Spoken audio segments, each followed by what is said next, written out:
É o Tiago apóstolo, um dos apóstolos de Cristo, mas é provavelmente o Tiago, irmão de Jesus.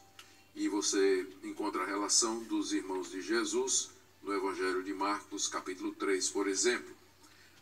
Durante o tempo em que Jesus estava ministrando entre nós, Tiago e os demais irmãos de Jesus, e juntamente com as irmãs, não acreditavam que ele era o Filho de Deus, que ele era o Messias, o Salvador de Israel. Mas depois da ressurreição de Jesus, Tiago aparece como sendo, não só como um cristão destacado, mas também como líder da igreja de Jerusalém. E foi ele que fechou o concílio, o primeiro grande concílio da igreja, está lá em Atos capítulo 15, a respeito das condições nas quais, ou pelas quais, os não-judeus poderiam entrar na igreja. E Tiago é quem fechou com uma palavra onde ele interpreta a profecia de Amós, dizendo que Deus levantaria o tabernáculo caído de Davi, e Tiago interpreta aquilo como sendo a entrada dos gentios na igreja e fechou a questão. Então é esse Tiago que escreve essa carta aqui, que foi reconhecida como inspirada por Deus pelos primeiros cristãos e entrou então no cânon do Novo Testamento, como sendo palavra de Deus para todos nós. Tiago escreveu essa carta com dois objetivos. Lembremos que naquela época o pessoal não tinha tempo para dizer assim, eu vou tirar um sabático e vou escrever um livro. Não, a teologia era feita a caminho. Eles estavam o tempo todo atendendo às demandas das igrejas nascentes, novas situações surgiam, a fronteira do evangelho necessitava novas orientações, então os apóstolos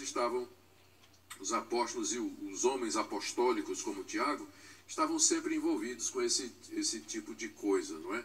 E como eles não podiam estar presentes sempre para resolver as situações, as cartas funcionavam como uma espécie de substituto da presença dos apóstolos. Por isso que essas cartas eram lidas durante os cultos da igreja. E como no final de cada carta geralmente tem uma bênção, Paulo, por exemplo, acaba sempre dizendo que a graça do Senhor Jesus seja com todos vós, e isso era lido na igreja, é daí que vem o costume cristão de terminar os cultos com a bênção, exatamente porque a bênção está no final das cartas que eram lidas nos cultos da igreja. Então essa carta foi escrita para ser lida pelos cristãos nas igrejas e traz instruções preciosas em duas áreas.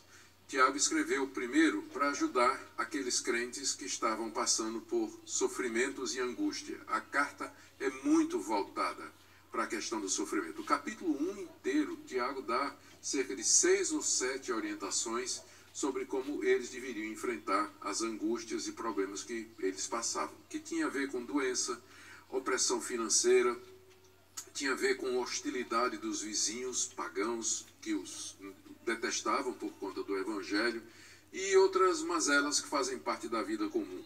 Tiago então escreve para ajudá-los a se comportar como crentes diante das dificuldades. Mas essa falta de saber viver o evangelho no dia a dia era resultado também de uma superficialidade, de uma compreensão fraca ou incompleta que esses cristãos tinham a respeito do evangelho. É por isso que vocês vão notar que Tiago está o tempo todo querendo chamá-los a praticar aquilo que eles estavam sabendo. Esse povo aqui não tinha problema teológico, não tinha uma doutrina errada, como por exemplo a carta aos Gálatas ou a carta aos Romanos. A teologia deles era boa. O problema é que eles não estavam praticando, vivendo aquilo que eles já sabiam. Então no capítulo 1, Tiago vai dizer, vocês estão pensando que só ouvir sermões vai salvar vocês? Vocês têm que praticar o que vocês estão escutando. Senão só ouvir sermão não vai salvar ninguém, não. Vocês têm que receber a palavra de Deus, deixar que ela frutifique no coração, mude a vida de vocês, para que vocês possam ser salvos. Ele fala isso no capítulo 1. No capítulo 2, que a gente acabou de dizer, Tiago diz, vocês pensam que só dizer que tem fé vai salvar vocês? Vai não. Vocês têm que ter obras, vocês têm que ter ações e atitudes que sejam compatíveis com a declaração de fé que vocês estão fazendo. Porque só dizer que eu creio em Jesus Cristo, isso aí não vai resolver não. Porque você tem que mostrar que essa sua declaração de fé, ela é genuína. E só tem uma maneira de fazer. Então, é realmente o que se prega na congregação. Aqui o pastor Nicodemos está explicando o que realmente acontece na congregação. Independente dos mentirosos que diz que a congregação prega só a salvação só por obras, que é uma mentira, na realidade é a salvação pela fé em Jesus seguido de boas obras.